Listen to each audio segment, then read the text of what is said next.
So they finally decided to shake up the meta, and unfortunately it's not in a way that I would have preferred. It came with the way of nerfs and maybe a slight buff. So overall, you're gonna kind of have to feel like you're choosing between something that feels okay and something else that feels okay instead of something that feels good. Random Tuesday patch, it says Havoc Royale, the melon modifier no longer activates circle 4. Crouch potato, make it rain modifier slightly more often, and then the charge jump and ICU activates slightly less often. Ranked play, portable redeploy drones are now restricted for whatever reason. They made their way in there. Oops, I guess. And then we had a visual recoil adjustment here. I went in and already checked this out. I didn't really feel like a noticeable difference. Again, I probably wasn't using enough 2x, 3x, and 4x. And whatever it is, I don't think it's at the level of back what we had in Warzone 1. I don't think we're there with the VLK optic. Maybe this is just one step in that direction. They usually take 3 or 4 patches before we get to the point where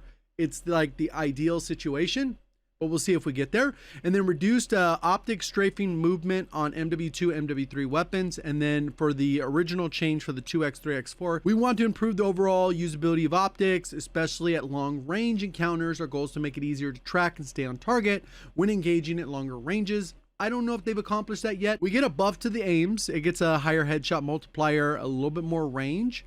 And this is like even more important on something like Rebirth Island, where typically you can go with the range bullet velocity barrel instead of just the bullet velocity barrel. And then you're going to get an additional range on top of that. Versus on big map, 5 meters isn't significant, but you can kind of notice that if you know, in certain situations where that 5 meters is actually useful. So it says the AIM has some of the best in class handling, but has struggled to carve out its role. We have extended his damage ranges, improved his headshot potential to align closer with the other ARs. This is kind of what it was lacking. You'll see on the spreadsheet once we go through that this was enough for it to probably be usable, but you'll see kind of what the clear winners are and clear losers are based off today's update. So GPR gets an improvement to range, medium range, and lower torso.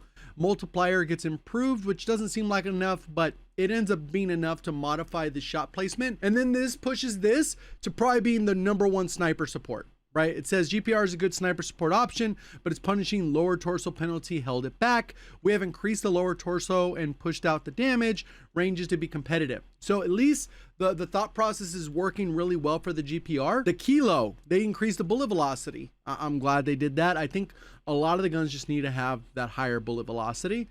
And then you could choose recoil springs over pressured, you know, something along those lines. They still need to buff the monolithic suppressor. The fact that it gives you a huge ADS penalty and it's not helping with recoil, basically it's never going to get chosen for long range weapons. And for close range weapons, it's not going to really get chosen because it's so slow. It puts you at a deficit in the ADS speed, which isn't good either. Krig C gets a bit of a nerf, and this one is finally one that will push it out of the hard meta. I think you'll still be able to use it. They still managed to hit that mark where it's still going to be sustainable, usable. And then extended mag got nerfed, so you're losing 10 bullets. Big deal there. Because that's kind of one of the things that edged it out amongst all these other rifles. Krig C has outperformed at its range due to its ease of use and having one of the best extended mags in class. To balance this, we have increased its recoil during sustained fire, which that's a huge one right there, which we didn't even touch on, and then added some penalties handling. So this one, it will pretty much be kicked out, I think, of the hard meta, like I said. So we'll see how that goes. And then DM10, it says arm modifier decreased, lower torso decreased, bullet velocity decreased, and then they lowered the aim down sight.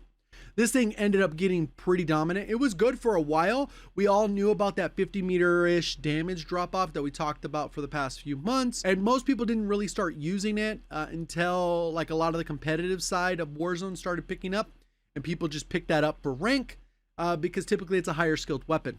Now this got nerfed into the ground. Hopefully did your camo challenges. I'm glad I did my 100 kills and my specials. Unfortunately, I still got to do gold on it. And then that's going to slide the TR2 into like the primary spot for the DM10. As we normally do when an update comes out, we update our spreadsheet to account for that. We already have the date updated here. Always linked in the description if you want to bookmark it. It updates the real version of it. So if you just want to kind of see what's what, you can, and you guys have access to 3 different tabs. Looks like a lot of information if you haven't looked at it before. But the main thing we're going to focus on here is this little section over here, which is the long range meta. We have the DM10, which got nerfed.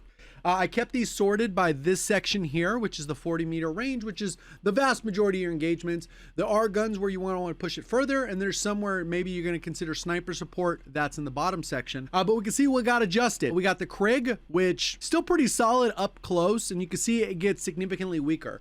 Its TTK was right in the 750-ish range before, so you can see that the nerf had an impact. GPR ends up getting a slight buff. You can kind of see where it sits. It's a very solid sniper support still. I think it probably still has a little bit wiggle for this further range. And then the Ames, you can see its TTK isn't crazy, but now the TTK of the Ames is actually better than the Krig C. Until you go up to the furthest ranges, then maybe it's a little bit different. I got TR2 taking the shine. That's probably the big map meta as of now. Krig is going to be significantly slower than that. GPR. A lot of these guns are going to struggle at the furthest range. Model L. And this is kind of what I was talking about, where a lot of things are going to feel like, right? Cypher, probably pretty good, but for a lot of people, that's going to have probably too much recoil at 80 to 100 meters. Some people will be able to deal with it, some not. Growl. Longest range, which that one's kind of been there in the mix for a while. Now, other than that, you don't really have a lot of great options. And I think that's one of the biggest problems with the current patch. Like I've mentioned plenty of times before, nerfs are okay, but generally buffs would be better. And since I've already covered a lot of these weapons with the Cypher, the Growl, whatever, I'm going to go ahead and cover some of the ones that maybe I haven't covered before that kind of slept under the radar and maybe you don't have a class setup for that you want to try out. GPR is going to pretty much be built out like we've all built them out.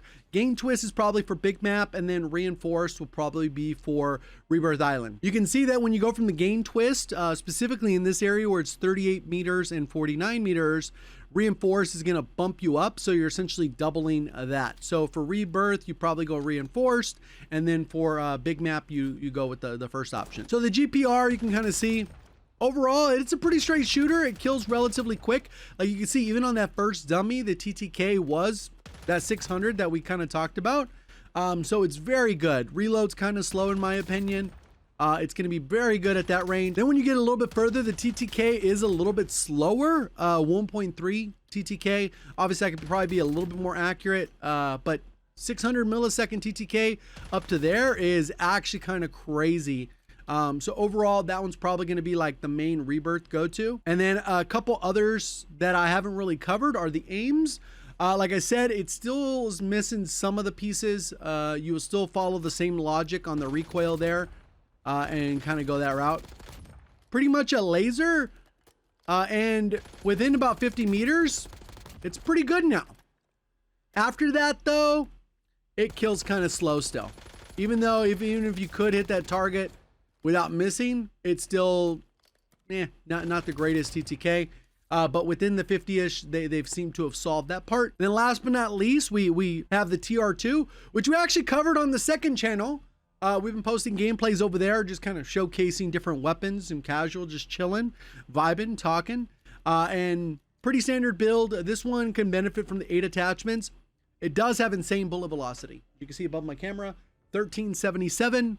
Pretty fast bullet velocity. So you can actually put on something like the overpressured if you wanted to feel like hit scan, but recoil springs after that buff can definitely help. The stock could help with flinch and those types of things.